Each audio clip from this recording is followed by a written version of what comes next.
So I used to tell people I live to eat.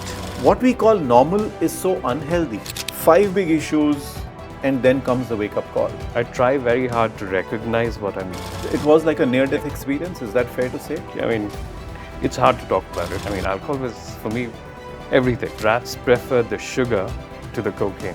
And what are those few things? If we So one, of course, is changing what I eat. Sometimes when I look at people, I really want to shake them and say, just do something.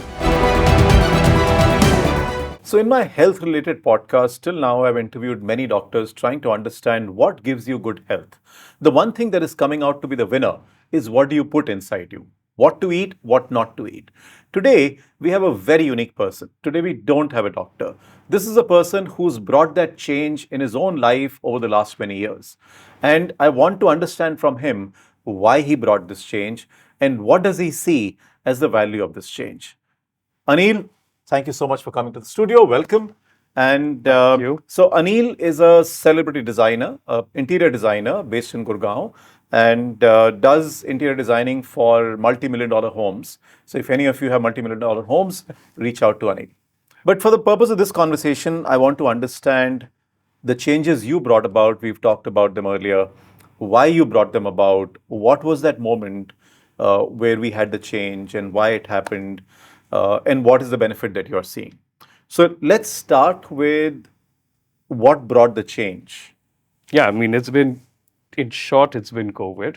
But I think it's after COVID and the effects of COVID afterwards that has kind of brought me to a point where I realized that I need to change at least certain things, like sugar was the main So you bit had that I COVID, wanted. and Yeah. during that COVID phase, you had really bad. Yeah, I was in the hospital for a good 18 odd days, Right, 18, 20 right, days. And so I came back in not great shape. It took me a while to start walking again. And I think that time that I spent in bed is where I really was beginning to think that I need to change things, because there was a lot of blood tests that came and every report wasn't desirable. Okay. Put it that way. And let's talk, let's just spend 2 minutes on that phase because that's the phase when you got the wake up call. And I want to make a point to the audience about the wake up call. So what happened in that phase? So I think I reached the hospital. I think the day I reached, my oxygen dropped from 80 to 60 very, very suddenly. And 4 days after that, I think till today is a little bit hazy in my mind. Right. So definitely later I got to know that a lot did happen in terms of I did suffer multiple cardiac arrests. I did thankfully make it out. And after coming back, it was, of course, So it was like a near death thing. experience. Is that fair to say?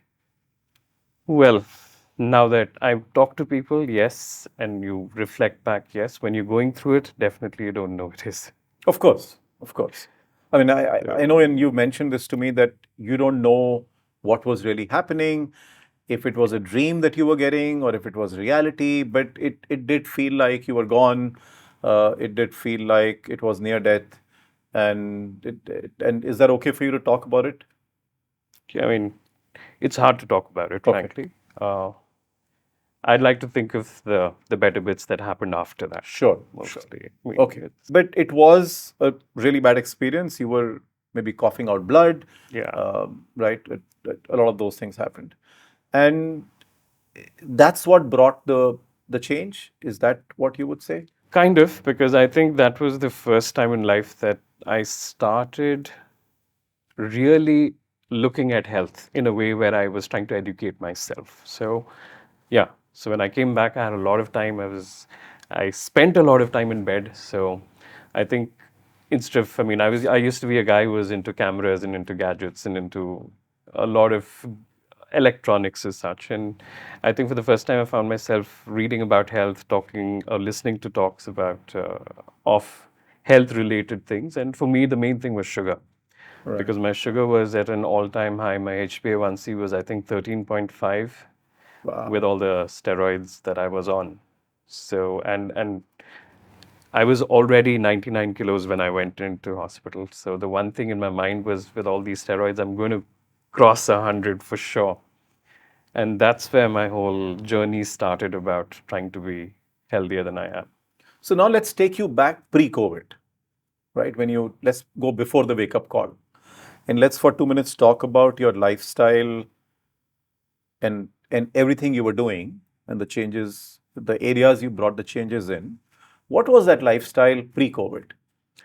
In short, and a lot of people might be aware of this. I mean, so I used to tell people I live to eat. Okay. So that was me pre-COVID. I live to eat. Today, I eat to live. Right. Right. And I think that's a very common theme in our society, Yeah, I mean, I enjoyed food. I still enjoy food.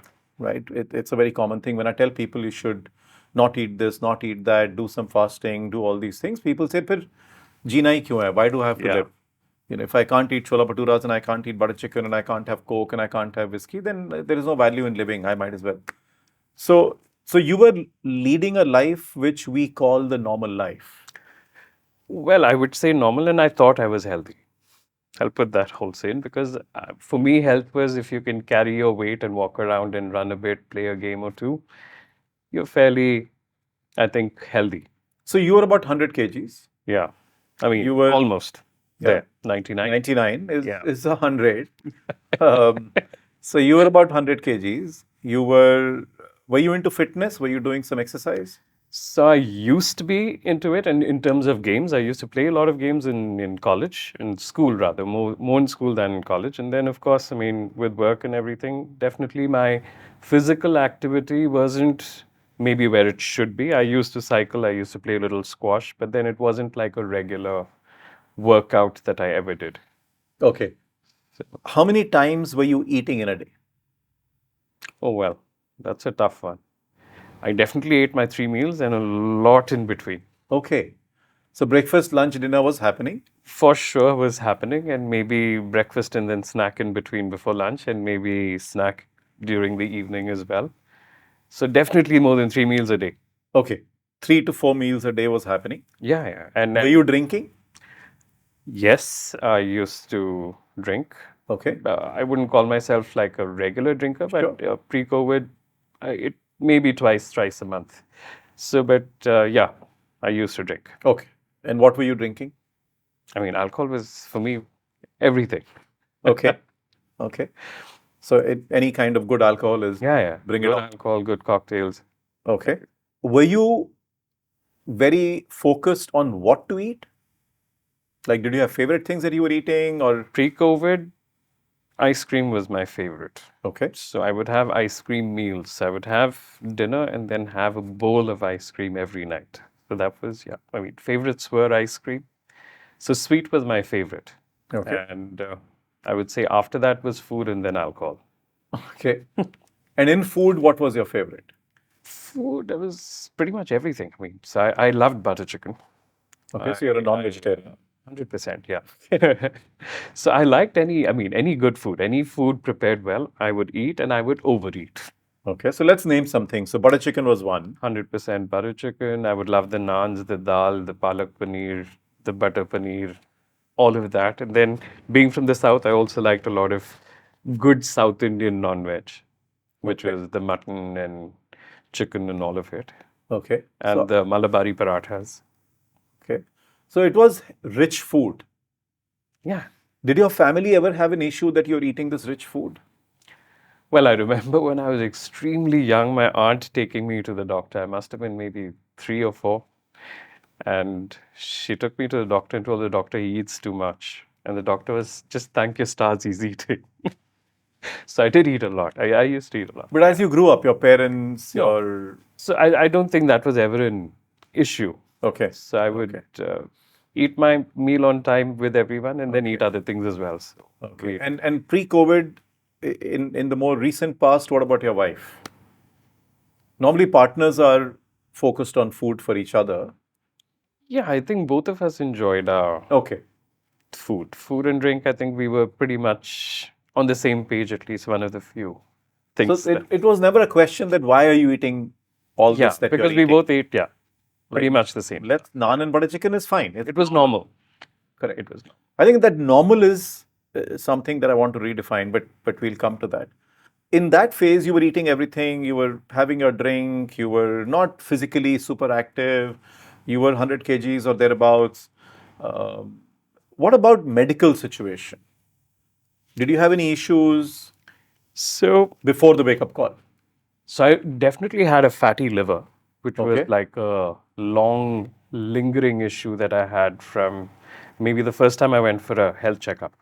Okay. So I would say from my early 30s, I always had a liver function test and a ultrasound that never was good. Uh, and I was, I think, hovering around what everybody today calls a pre-diabetic phase of the HbA1c. So, but then, I mean, it wasn't diabetics; it was pre-diabetics. So it was just, It was okay. it was okay. It's People were pre. living with it. It's all pre, so it's fine. Yeah. It's not diabetic. It's So pre-diabetic. that was, yeah, where I was. Yeah, yeah. Okay. And in terms of fatty liver, can you, and I know you're not a doctor and the audience knows you're not a doctor, but as a layman, what is your understanding of what is a fatty liver? What did you have? So I was told that there were fat deposits on my liver, and so I was at grade 2 when it was detected. Okay. And the grade 2 kept getting worse, even though I tried to do what the doctor said. I mean, they said don't drink, which I would say maybe for a year I managed it, but post that I ended up drinking occasionally, and that's maybe why I only drank maybe once, twice, maximum thrice a month. But never, I was told not to eat oily food, food from outside. And then I think we also kind of made it a point to make a lot of stuff at home. But nothing changed. So the fatty liver was there. And then towards the end, it went to, let's say, getting into a grade 3. I remember the last ultrasound was done somewhere in 2016 or 17. I think sometime around then when so, but by then I'd anyways lost all hope because I tried to do everything. I was on medication for a bit. I did have a lot of Live 52, which I was told to have. All of that happened, but then, like everybody else, I think it wasn't really bothering me, so I also didn't bother about it. So you had a fatty liver, you were pre-diabetic. Any other issues? So I was detected with a few. I mean, part of my liver, I think, did deteriorate when I went through a second line of drugs treatment for tuberculosis. Oh, okay. So, so there I had to do a liver function test every third day. Oh. So they would change the combination of medicines based on what my liver and kidney were saying on the tests. Oh, so tuberculosis was another thing on the table. Yeah. So that was a good. Okay. I think we started with looking at maybe 3 years of treatment, and then it went down. Towards the end, I think maybe got lucky, and it was like 8 months. Things cleared up, and Okay. Okay. So pre-diabetic, fatty liver, tuberculosis. then maybe I had injuries and a bad spine, which yes, some degenerating discs, which is Degenerating spinal discs. discs. Yeah. So that I mean, Okay. I guess. What does that mean? So I did at one point have multiple slip discs, and that was the last that I did, which was 2012, I think, or 11. And before that, I did have Multiple a slip. slip discs. So it started when I was very young. So my first slip disc was an injury during sports, and after that, over time, I did have slip discs on 2 occasions. The last one was 3 together. Okay. So So spine was also an issue. yeah. So Any others? thankfully, no closet? till now. Any sugar, cholesterol? Cholesterol was extremely high Oh, there comes post COVID.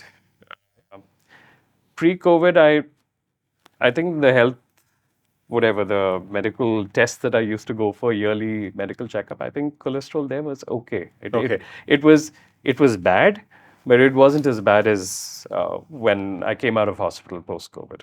Okay. So it was bad. I mean, I remember my doctor telling me if only I could switch the figures of the HT and the LDL because my HDL was very low and the LDL was very high. So that was, yeah. So fatty liver, pre-diabetic, degenerative spine, cholesterol, tuberculosis. Yeah. Like each of them is a big enough monster, right? Any one is enough to shake somebody. Yeah. The collective group of these were not shaking you yet. Well, Were you having medication? So Were you having some medicines? Were you having? tuberculosis I did, Okay. and then I was done with it. So then you went on with life. Things got back to normal. Okay. I started eating what I wanted to, but then I tried very hard with the liver, and it didn't really pan out the way the doctor wanted it to. Okay. So I don't smoke, so that was good for me, but it still didn't change Right. my liver condition. So Right. I and So my question really is that when you have, let's say, pre-diabetic or fatty liver or all these things, and you're popping a pill, you're taking statins or whatever you're taking, does it give a person a feeling of false comfort to say, I'm having medicine, so I can have the chola bhatura, what's the problem? so I don't think I ever had guilt eating. Okay. So I would eat what I wanted to on and off. And yes, fatty liver, I should avoid oily food. It didn't mean to say that I never touched it. I did. And I'm sure everybody around most probably is in the same boat. And did you feel extra comfortable because you were having the medicines? So I definitely didn't pop statins. So Okay. statin was the one thing that, for whatever reason, I remember listening to some talk by a doctor who said that, statins definitely help some people, but it also does a fair amount of harm to Right. someone Right. if taken over a period of time. Right. Okay. Okay. So, five big issues, and then comes the wake up call, right? You go through this phase of COVID, a near death experience, you're lying for 18, 19 days in that hospital bed. 1 minute on, what were you thinking in bed? What did you think after that? How did this wake up call happen? So I think the days in hospital was spent just hoping that I'll get out. So I think there was seeing enough Sure. where I was hoping I'm not going to be one of those people. So I was hoping to be out as soon as possible. Um, I think the wake up call most probably happened when I looked at my HbA1c. And for the first time, that figure said diabetic for sure because I was at 13.5.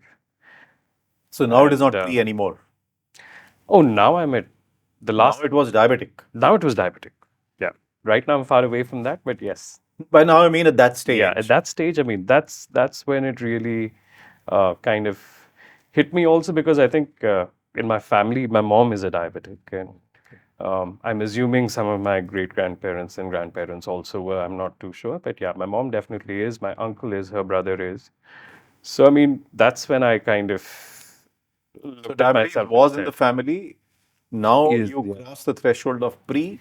Now you And are diabetic. diabetic. That scared you. That scared me. A lot of people said it's because of the medication and the steroids during During COVID COVID. treatment. But nonetheless, it was a figure that said diabetic. So that kind of maybe I think was a wake up call for me. And so, just one more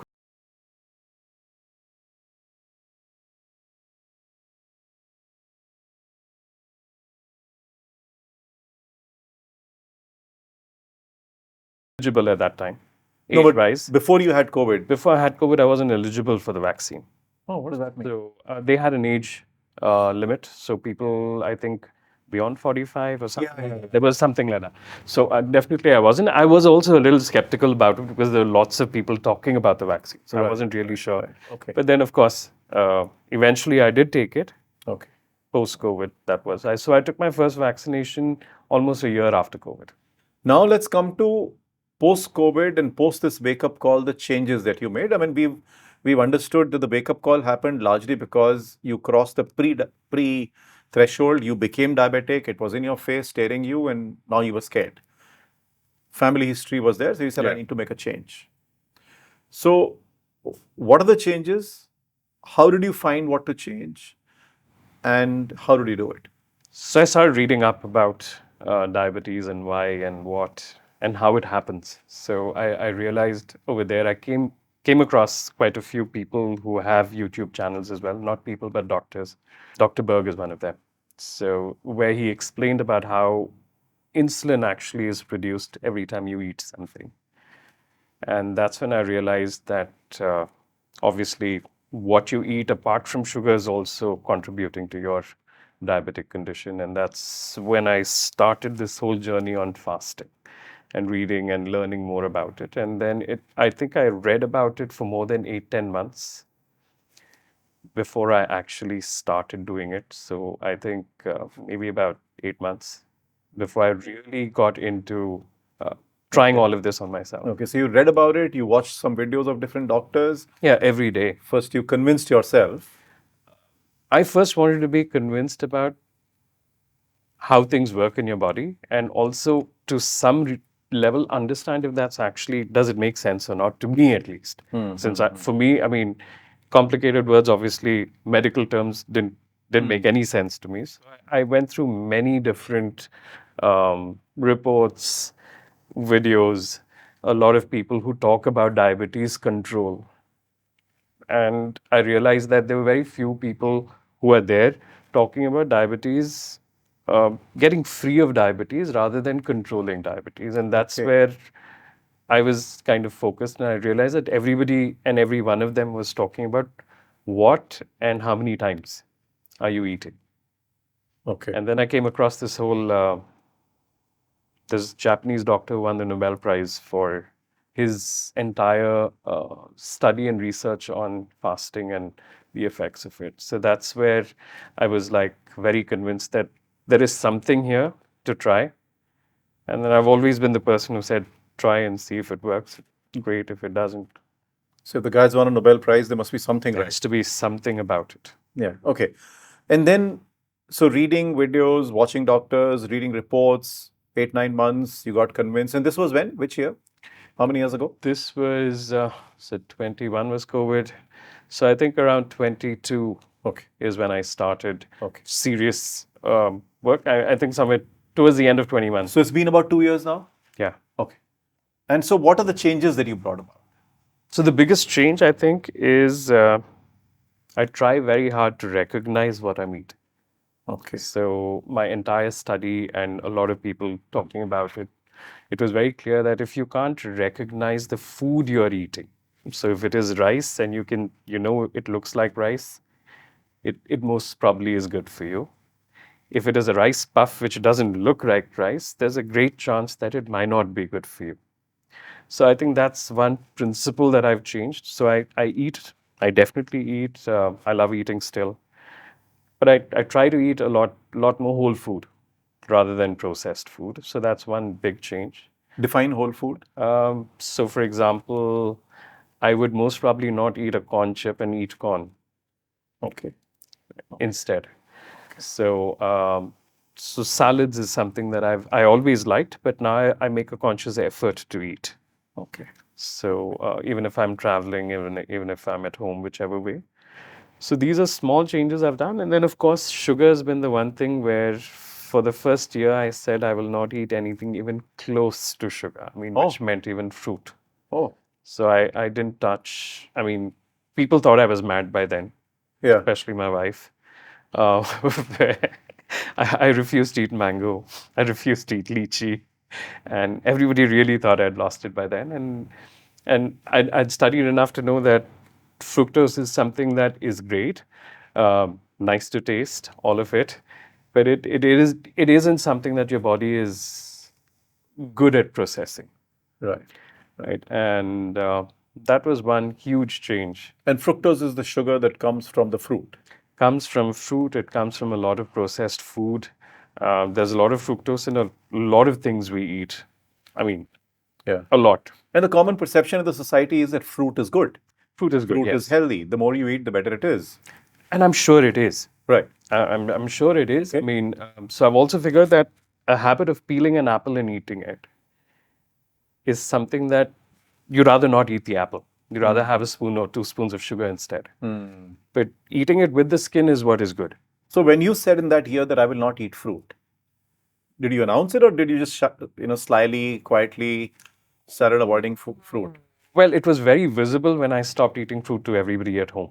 Okay. Because I was a person who loved fruit. I grew up in a place where I ate fruit throughout the day because we had orchards of oranges and peaches and all of that. So fruit was something that I really, really liked. Okay. So you defied the common perception and mindset that fruit is good if you're not well, if you're unhealthy, if you're weak. Yeah. You should eat more fruit. Yes. Have fruit juices, in fact. I mean, fruit juice is something I said absolute no to. Okay. So you thought fruit juice is also not Juice is worse. Okay. A fruit juice is, I think, 10 times worse than actually And in your knowledge, why do you think so? Because there you're stripping it of all the fiber. So Okay. it's a common practice, especially I think here, that you strain the juice, Yeah, yeah. right? You get rid of fiber. You obviously, to get rid of The you're nutrition getting is rid of. still there, no, in the juice. I'm assuming, but it's overpowered by the sugar, Okay. and fiber is essential for. Right. From my limited knowledge, fiber is essential for Right. less absorption of sugar into your bloodstream. Right. Right. Okay. So sugar you gave up, fruits you gave up for 1 year, Yes. then you brought them back. Now I have. So I think 24 is the first year where I would say at least once or twice a week, I end up eating a good portion of fruit. Okay. So now you're having fruit, but But for a again, year you I gave would up say fruit, measured. but measured fruit. Sugar you gave up now, it's still. So 2021, I gave up sugar. 22, I gave up sugar. 23, I had given up sugar. November 23 is when I put the first little bit of sweet into my mouth. It was my wife's birthday cake. Right? And Your wife will be very happy to hear this. Okay. so I realized then that, I can do no sugar. So I was confident So that I after can 10 say years of no. no sugar, when you had that piece of cake, how did it feel? So, Normal, different, um, odd? so over the 3 years, I'll go back there first. Over the 3 years, so I always had coffee and tea, and I always liked digestive biscuits. And I always thought they were not sweet. And over the 3 years, I realized how sweet a digestive biscuit actually is when I didn't have sugar. So when I did eat the cake for the first time, I mean, it was very sweet. I mean, you could feel it. There's a very strange sensation in your mouth when you have something too sweet. And that felt too sweet because for 3 years you had no sugar. I'm assuming that's the only And explanation. suddenly you had this piece of Yeah, cake. because coming from a person who used to eat ice cream and cake and topped up with Hershey's every day. Yeah, yeah. So this cake felt extra sweet, not because there was extra sugar. I'm sure it was well baked and made by somebody good Yeah. and all that. But Yes. right, came from a great bakery.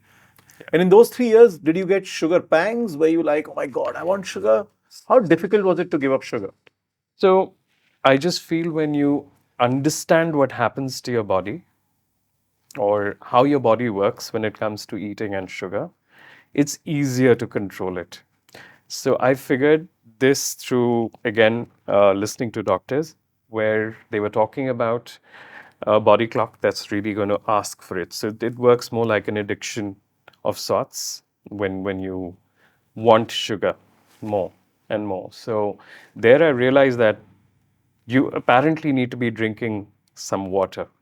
And when you start this whole journey of no sugar, there is a time when you feel a little shaky sometimes, a little weak sometimes, where earlier people would tell you, please have something sweet. And I was told that it's not the sugar, it's actually your pressure that's maybe moving down a bit. So I started this. I definitely had these issues. The first 1 month was, I would say, extremely hard. So I would actually carry few raisins and cashew and almonds in my bag. And I still remember the day I stopped carrying it was when that little zip pouch had ants in them. So I realized that, now it's time I don't need it. But the first few days, I definitely would pop. I mean, I would eat a few raisins, a few cashews in between because I started sugar and I started fasting at the same, no sugar and fasting at the same time. So I think that made it a bit harder for me.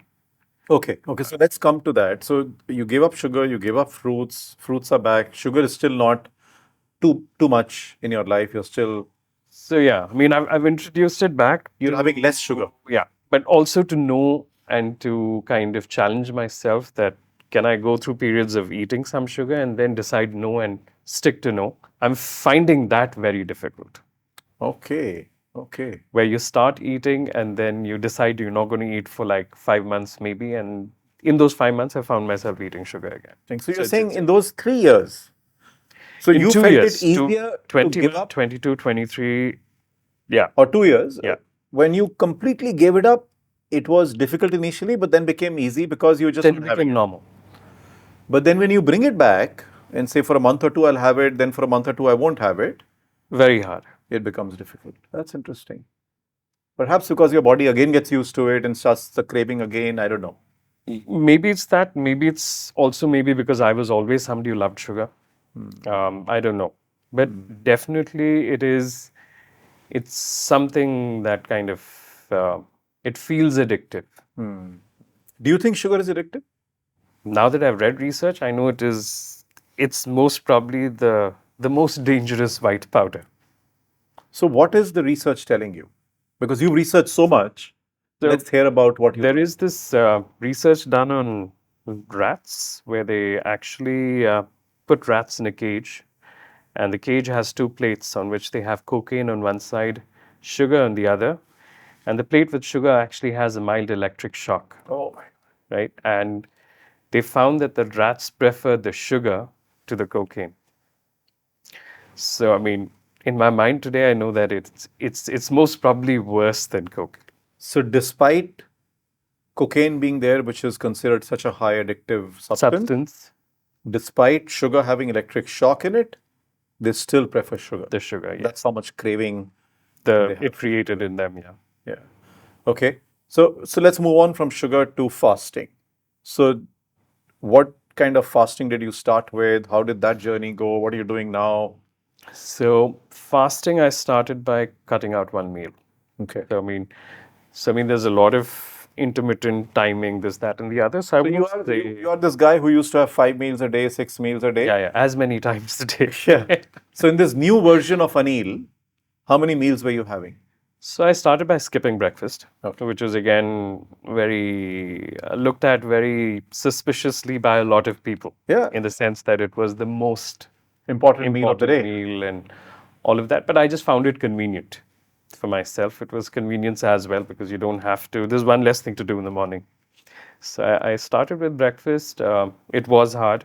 The first, I think, 20, 25 days was extremely hard. But beyond that, it was easy. So I did 2 meals a day for maybe the first year. In between that, I started reading about the effects fasting would have on your body, right? And went through it in detail and then realized that I will have to do more. So I definitely went from 2 meals to one to no. So to date, I've done 136, 148 hours of no eating. And I'm hoping someday I will do 72 and then a full 7 day fast. So I'm hoping there. So I'm convinced to that point today. Wow. Wow. So how often do you do what kind of fast now? So I do 2 meals a day every day. Okay. So the So last that's regular. that's the new And norm. that 2 meals a day is in what period? So I'm not a stickler for time, Okay. right? So because with my work schedule, I can't afford to only eat at this time. So I mean, there are days where my dinner is at 10 o'clock. There are days where my dinner is at 8 o'clock, and there are many days where it's 7:30, 7 o'clock maybe. So I normally eat my lunch, which is anything between 1 and 3 o'clock, and then I eat my dinner, which is anything between 7 and 10 o'clock. Okay. Right? And the days my lunch is really late, then I skip it. So then I just Skip the lunch. Skip the lunch. If it's very late and closing in on dinner time, if it's like say 5:36, then I rather eat dinner and then make it a 24 hours today. Do you feel low energy? Do you feel No, okay? I think I feel a lot better. I don't know if it is because of the changes my body has had after fasting, whatever it is, but definitely feel much, much, much better. Okay. So usually it's 2 meals a day. Yeah. Sometimes 1 meal a day. 6 days a month, 1 meal a day. 6 days a month, 1 meal a day by design. Yeah, yeah, yeah. Oh. That's for sure.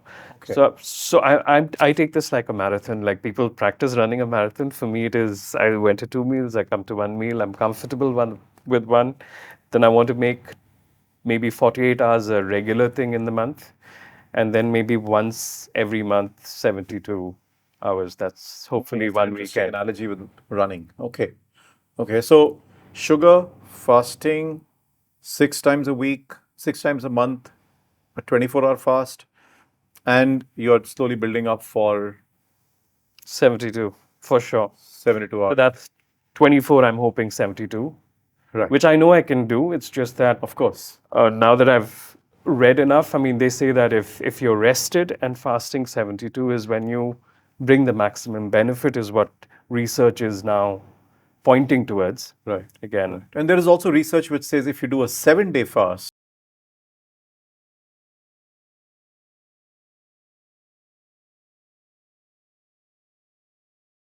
reading about fasting. yeah, And yeah, that to me is, I mean, very intriguing. Today, I can say, with again, whatever knowledge as a layman I've been able to gather, right, that there has to be some truth in that, because when they mapped cancer, they found certain areas of the world with yeah, yeah, a very low yeah, number of cases. yeah. Okay. So, so sugar fasting, and now let's come to what you're eating, how is it being prepared and all that, because I know there are some changes there too. So you did say whole foods, which basically means if you can eat something raw, eat it in the Eat it salad raw. form. Or yeah, or even if it is cooked, I mean, if it's a vegetable that's cooked, you know what you eat. It's not something that's processed. So Right. in short, I think the number of things I eat out of a packet has reduced considerably. Okay. And what kind of things have gone? Chips and Chips, I mean, every form of chips is almost gone. I mean, today I think we eat or we get them even at home. Thankfully, that is something that even my wife agrees with, that processed foods are something, the less the better. sure. So I think it's only when we entertain or if we have friends over that actually anything like a soft drink or chips come into the house. Sure. Okay. And the food that is cooked, what is it cooked in now? What was it cooked in earlier? So oil is one big change. Okay. So when I started reading, so my cholesterol was extremely high as well with Okay. sugar. And when I started reading up about it, I realized, or I was reading things where they were talking about switching to a low fat diet is most probably not the key to bringing your cholesterol down, but Okay. switching to a diet where the type of fat you eat is more Okay. What do you important. mean? So, for example, so I can only tell you changes that I've made, Of course. Of course. right? Some medical tests which I've done of recent are showing changes in that. Mm-hmm. So we switched to full cream milk, right? Is it the best We possible? switched to full Full cream. cream milk from skimmed. Oh. So is it the best possible full cream? Maybe not. It's out of a packet still, but that's one change. We switched to ghee, virgin coconut oil, and mustard oil. Okay. Earlier, what I thought, which was olive oil that we normally get to buy, is something that I've actually brought down. Earlier, every time we cooked in olive oil, we thought we were cooking healthy, Okay. right? And now I wouldn't really say that. I mean, again, it's exactly the type of oil that you're cooking in that Yeah. makes, Yeah. and how much are you actually heating it, and all of that Okay. really changes. So earlier it was olive oil, refined oil. Yeah, it was essentially olive oil or refined oil, some amount of ghee for sure. Yeah. But today, I mean, I've built a taste for ghee. I didn't like too much ghee earlier. But Okay. today, now that I know that it actually works and it's healthy, for me at least, I have kind of switched to it. Okay. Okay. So you reduced or eliminated refined and Refined is completely, unless we're frying something which might happen once a year, or okay. maybe even less than that. Okay. I Once mean, a year. frying something in So it's largely ghee deep and frying something, yeah, extra virgin olive oil. is essentially what we do. So Okay. I think the fried things that I might eat is only when we're entertaining friends. I think that's, Okay. again, I would, every time I would take a bite, I would consciously know that I'm doing it. What about Change. drinking? So with no sugar, so I've challenged myself today that I would take a 5-year break from alcohol. So I've done 2 years, 3 years left. I love drinking. I love alcohol. I love making drinks as well. But I'm just reading so much about what all of this does to you. Yeah. And now that I've introduced sugar back, right, and I'm sure I'll feel the same when I introduce alcohol back. I feel a certain stiffness in my body. Oh.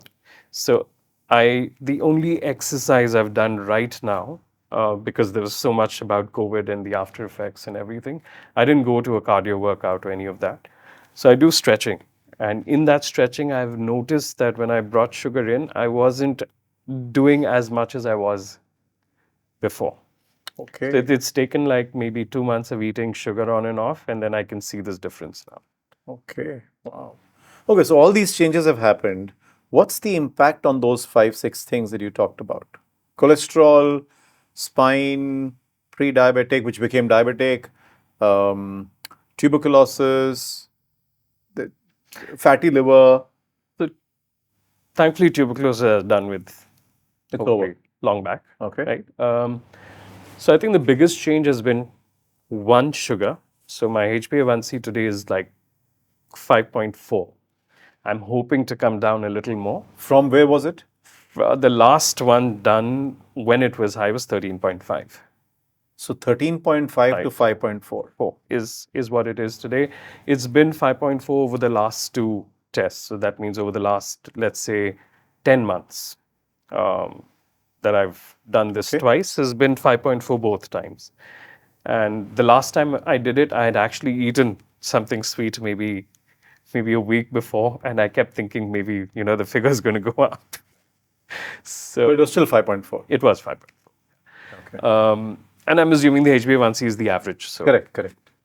the other huge change, which is just by chance, I was unwell a couple of months back and I had to go for an ultrasound. And I got a virus again. I seem to have this affiliation and affair with viruses. So I went for an ultrasound and the doctor actually said, your liver is looking good. I mean, and he had no clue that I had bad liver in the past. And he said, you're at grade 1.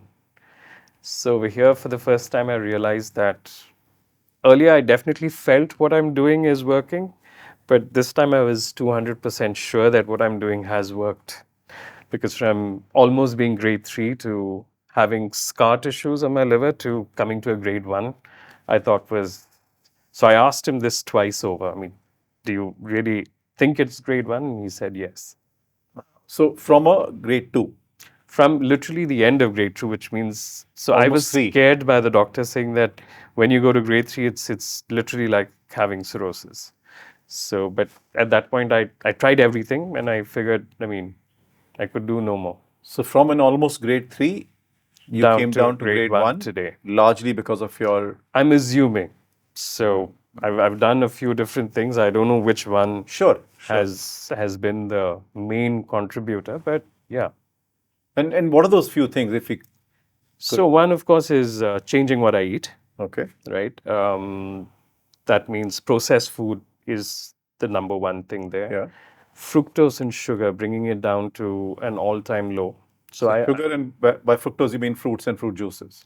by fructose, I mean all processed food, which is the worst, and combinations. So, for example, sweet and fat as a combination is maybe the worst for your, When you say sweet and fat as a combination, what do you like mean? ice cream. The one thing I loved Okay. right, is maybe arguably they say the worst. Okay. Okay. So that's again. So So yeah, so I think it's the fructose, the sugar definitely. I'm sure alcohol has contributed for sure.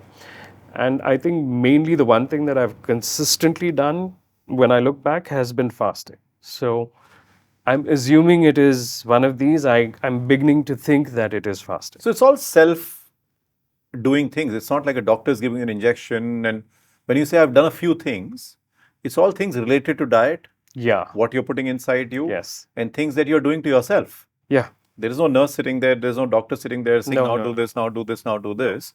Based on your research, you've done some things Yeah. and you brought it from that almost grade 3 to grade 1. I mean, not knowing that this will be course, the And absolute you don't know which of these had more impact, Yeah. but a combination of these has had an impact. Yes, for sure. Okay. I mean, So fatty liver has definitely had an impact. That diabetic thing has, the sugar has I'm come. hoping I'm far away from that. So that 13.5 has come down to 5.4. Cholesterol, My cholesterol, I mean, might not be the best, but my HDL has gone up considerably, which was really low. My triglycerides and LDL have definitely come down. okay, so I haven't done one in over the last 6-8 months. I haven't checked my cholesterol. Yes, but I'm assuming that I should be a lot better than I was 2 years ago. so cholesterol has also improved. Yeah, it definitely improved. The last one I did was 100%. I think there was a change of 100 points. Spine, Well, I'll have to keep exercising. So that's something that. So the last time I was injured, I did go to somebody who, again, was an alternate Right, right. medicine person. Okay. So I did take a form of treatment, which again, there might be some people who agree, some people who don't. And I went to him as no other option because the only other option I was given was to surgically implant a metal disc or whatever they call it. Okay, but Yes. so in spine, perhaps food has not had an impact. I'm assuming maybe not. Sure, I sure. guess it shouldn't, but But yeah, perhaps the fact that you've come down from 100 kgs to 79 now. 79, so 21-ish kgs impact, uh, has made you fitter, has made you leaner, and you're able to do the exercises that the doctor wants you to do now. Better, and also, I mean, one thing that I've noticed is that muscle, for whatever reason, is better. I mean, in the sense that when I look at my own stomach today, definitely I've reduced. But I think the building of your muscles, for whatever reason, at least I feel just doing basic, maybe basic push-ups, basic stretching, my muscle condition has been better than it ever was in the last 20 years. Okay, okay. So to summarize, pre-COVID or pre the wake-up call, you had a lot of medical issues. You were 100 kgs. You were not as flexible, I'm assuming. You were eating and drinking everything. Post the wake-up call, you made those changes after 8, 9 months of research. You brought these changes. Medical condition is far better. You are leaner, fitter, able to exercise, able to do things. You've completely transformed your life largely through diet, Yes. right? When to eat, how much to eat, at what frequency to eat, What to eat. right? What to eat Yeah. has all brought this change, and you feel good about it. Yeah. I mean, I feel good. And I also think that today I'm hopefully in a better position to tell somebody that this has worked for me. It might work for you. Right, right. And I'll now tell you my purpose of, pestering you for this conversation to take it to the audience is because I think you had that wake up call, right? You went through that near death experience. You perhaps, whatever 18 days happened in the hospital, whatever you thought when you came out, you had a wake up call where you said, what am I doing with my life? Right? What am I doing with my body? And you started researching. You at least took the initiative to research, read, watch, think about it, analyze it, and start making some changes in your body. Yeah. My issue is that what in the society we call normal, right? When we are eating two naans and butter chicken and then gulab jamun for dessert, and then for the next meal we say, I'll have salad and balance it. What we call normal is so unhealthy, Yes. right? And most people don't have a wake up call. Most people are not having a near death experience, and I'm glad they're not. But my point to the people is don't wait for that near death experience, right? Yeah. Here is a guy who has transformed his life because of a bad experience, because of a near death experience, and whatever happened in that experience. It's great that the audience has not had that experience, but let's not wait for it. Let's not Yeah. wait for a big disease to hit you, for something to hit you, and then you will wake up. I mean, I can say that now. Right. I was one of those people who everything worked, so I kept going the way I was. I mean, yeah. So I think 100% yes. And now that I'm hoping in the next 3, 4 years, my body transforms enough for people to see and notice on their own Right. Right. that Right. what he's doing has some benefit. Right. Right. Yeah. I mean, sometimes when I look at people, I really want to shake them and say, just do something. Right? Whatever you want to do. You want to speak to a physio or go to a gym, but all my podcasts and interviews with doctors is telling me that the core, you can do anything. One of the doctors and one of my friends says that abs are made in the kitchen, they're not made in the gym. Right? You can go to whichever gym you want to go to, but not eat right, nothing will happen. You don't go to the gym, just eat right. I mean, I can tell you for sure, I can see that change in myself, Right. Right. especially with the abs. The doctor is absolutely right. Yeah. Yeah. So, um, So that's what I want to tell the world with this conversation, that don't wait for the wake up call. Don't wait for a disease to hit you. Don't wait Yeah. for 18 days in the hospital. Don't wait for a near death experience, because you might not come out of it. Anil was lucky, he was fortunate, he came out of it. Somebody might not be fortunate enough to come out of it and get the wake up call. Don't wait for it. Start it now. But now I want to come to the practical part of it, right? So Hmm. you live in a family, Yes. you have a wife and kids. How is it to do this in a family with a wife and kids where maybe everybody was doing it, maybe they were not doing it? How easy is it for you? How easy is it for them? So this is a tough question Especially if your because wife's going to watch this. So be careful. I think whenever you do something, whether you're stupid or you're brilliant, is only defined by your success, Right. right? And here I had the stupid phase for a while. I mean, not eating breakfast, you're mad. You're not eating fruit, it's healthy. Chalo, the no sugar bit, they kind of may be related to. So it took a while for them to, one, accept that I'm going to be like this. So there were many days where I would come back with my lunch from work and I would be asked, why didn't you eat your lunch? And I would be like, today I decided. So I was then told that you better decide in advance that you don't want lunch. So that's where I started saying that these 6 days I will not eat. Oh, okay. Right. So what used to happen in the beginning was, of course, I mean, I would kind of go through the day, and as I'm going through it, I would then suddenly tell myself, I think today seems like a comfortable day to do, 24 hours. So now that has changed. Family has helped me there for sure. So I did go through this phase where they figured that, what he's doing is really not up, maybe okay or healthy, as people call it. And now I think over about a year and a half, I see that definitely my wife has now kind of accepted for sure and has now trying herself Wow. this whole bit of fasting Okay. because I'm assuming they've seen me change.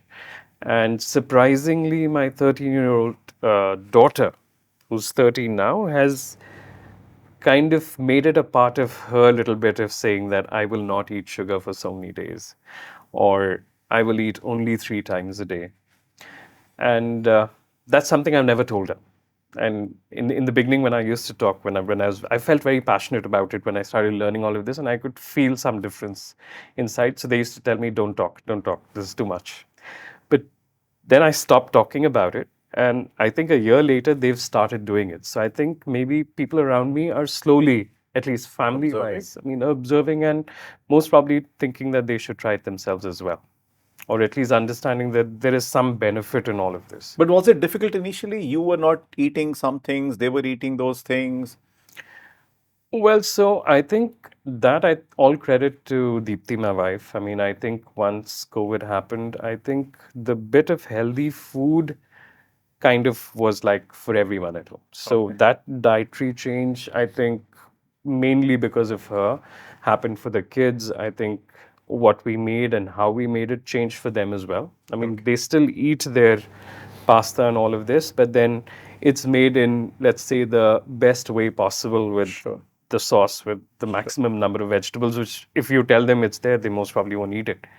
So But there's I like a think, health drive, or yeah, sort of there's a huge change at thanks home, to, there's a theme that let's be healthy and let's not eat these things. So everybody sort of accepted that yes, without you imposing on them. which, yeah, I think if I did impose, most probably it wouldn't have worked, Right. right? Right. And I think them seeing it So you has just did it worked. to yourself, they saw the benefit, and now it's become so compelling Yeah. that everyone wants to do it. What about friends? So I think with friends, it's what I just mentioned a little while back. I'm hoping in 5 years I change so much Right. that, and that's frankly where I really feel the most for when I see my friends doing certain things which I'm unable to tell them because I just think it's not my place to tell them what to do and what not to do. Right. Right? Some, I think there's one or two of them who have actually quit alcohol for like a couple of months and then Wow. got back to it and all of that. Um, some of them have gone low on sugar. Wow. Okay. Some. But I think I would want to have a bigger, larger effect on more of my friends, hoping that they learn Wow. Wow. healthier things. Because I mean, I think the one thing when I was lying down in bed after COVID, I kept telling myself that I want to be healthy when I'm old. I don't want to be 70 or 80 and unwell. I'm hoping to be 80 and well enough to maybe travel on my own and things like that. So that's my ultimate target. Wow. Wow. So this whole journey has been the last 2, 3 years. 3 years, yeah. You moved from 100 kgs to 79 kgs. You moved from high cholesterol to decent cholesterol. You moved from pre-diabetic, actually diabetic, to bringing down your diabetes level. You moved from 13.5 H1BAC to 5.4. So huge transformation, largely because of what you're eating, how Yes. much you're eating, at what frequency you're eating, what you're drinking, and you've done it yourself. I mean, with the help of a lot of people Of course. and their research. Family, you know, Yeah. lot of Family and a lot of people who put great right, research out there right, and right, their own findings. right. So the point comes back for the audience that if a celebrity designer who's got a hectic life, who's working all the time, who's got clients to take care of, family to take care of, can take out time because of a wake up call, of course, but he can take out time because he wants to be healthy when he's old. He takes out time because he wants to become leaner, he wants to be healthier, he wants to be fitter. And here is evidence of this guy who's done it. He's sitting in front of me, right? Yeah, just the beginning though. I'm assuming you have no medical background. You're not, No, no. you didn't go to Far medical away. school, you didn't, No, I don't have doctors in the family. Far right? away. So clearly, if an interior designer can do it, who has no medical background, who has no, he just researched, yeah, he read a lot. Why can't you do it? Why can't people in the society do it? Right? Yeah, Obesity is a growing problem. it's a Companies huge. like Kellogg's and Cadbury's and whatever the chocolates and desserts are being thrown in our face in TV ads and internet ads and newspapers and hoardings and but you're just making yourself more and more unhealthy. And when you are 75, 80 years old, it will be you will not be able to Yeah. move. And also, I think those foods somehow are designed to make you more hungry. Yeah, yeah, absolutely, I mean, those breakfast cereals, in all probability, will make you hungry maybe by 11 absolutely, or 12. absolutely. Having So it in the morning. I'm hoping by watching this video, even if one or two people make a change, this video will be successful. And if some people reach out and they want to connect with you, I will let you know. Sure. Anything for help. Because for me, you are a role model, somebody who has transformed yourself so much. That's great. Kudos to you. And let's hope people learn from it. Thank you so much Thank you for having for me your on the time show. and thank you for sharing your story so honestly.